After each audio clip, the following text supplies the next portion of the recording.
You ever get that feeling, that gut instinct that someone really, truly cares about you, maybe even loves you, but they just never say it out loud?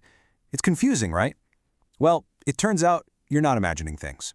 So today, we're going to dive into this fascinating, silent language of affection. I mean, that's the big question, isn't it? It feels like you have to become some kind of emotional detective, constantly looking for clues. But what if I told you the evidence is literally hiding in plain sight? You just have to know what to look for. And this right here, this is our key. This is the whole idea we're going to unpack. See, love, especially the hidden kind, isn't actually silent at all.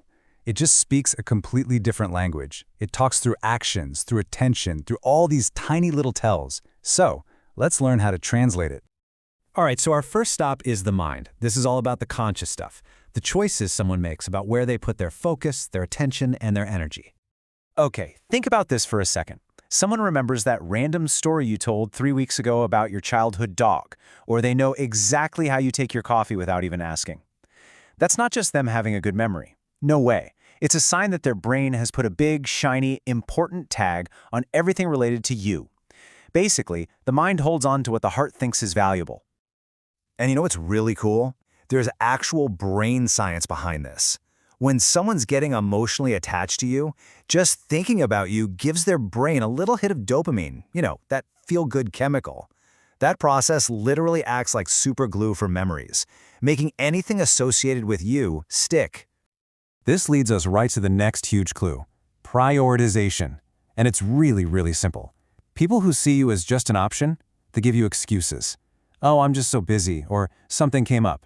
But when you are a priority, that person doesn't just find the time, they make the time. Period. And this is just so true, isn't it? I mean, in our crazy, non-stop lives, time is the one thing we can't get more of. So where someone decides to spend that precious resource, well, that tells you everything you need to know about who and what they truly value. Have you ever noticed this with someone? You're having a rough day, you walk into the room, and even before you say a word, you can just feel their energy dip a little to match yours? Or you share some amazing news and they light up like it happened to them. That's not just being nice. That's a sign of a way, way deeper connection. And this thing actually has a name. It's called emotional synchronization. It's basically this advanced level of empathy where the line between your feelings and their feelings starts to get a little blurry. Your joy literally becomes their joy, and your pain genuinely hurts them too.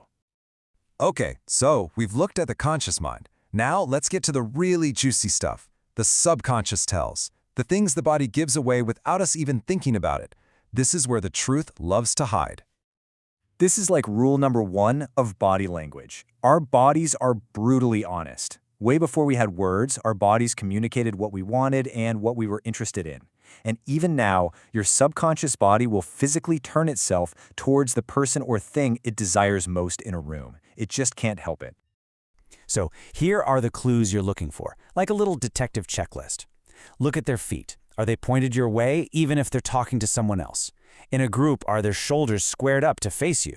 Do they hold eye contact just a fraction of a second longer than normal? These are the little breadcrumbs their subconscious is leaving for you. Now this next one is wild. It's when someone starts to, without realizing it, copy you. You lean in to tell a story, they lean in. You cross your arms, they cross theirs. They start using a phrase you always use. They're matching your posture, your energy, everything. And this isn't some weird coincidence. It's literally hardwired into our brains. We have these things called mirror neurons, and they're the basis for empathy. They fire up when we're trying to connect with someone, and they create this subconscious feeling of, hey, we're on the same page, we're in sync. It's the brain's way of building a bridge from one person to another. And finally, let's get to the deepest, most powerful clues of all. These are the ones that come straight from the heart, that deep, primal instinct to protect what you care about. This one might just be the biggest tell there is. I mean, it's one thing to be nice to your face, but for someone to stand up for you, to defend your name when you're not even in the room to see it, wow, that shows that your well-being has become their personal mission. There's a term for this too, emotional bonding. It's when that connection gets so deep that they feel this instinctual responsibility for you to make sure you're okay emotionally and socially. They basically become your silent, unpaid bodyguard. Okay now, I know jealousy gets a bad rap, but we're not talking about the toxic, controlling kind, not at all. We're talking about that quick, subtle flash of discomfort they get when they see you laughing really hard with someone else. It's that tiny, momentary fear that reveals just how much they value their connection with you. And that's really the key to understanding this. That little flicker of jealousy isn't about owning you. It's about valuing you.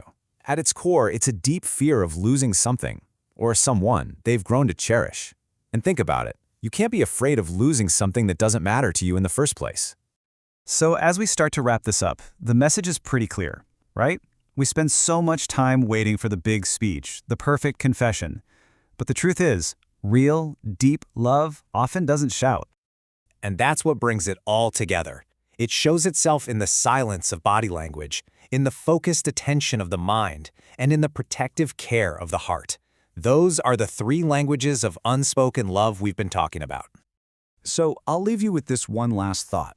We've spent all this time looking for these signs in other people, but maybe, just maybe, it's worth asking yourself, who are you speaking this silent language to? Maybe without even realizing it.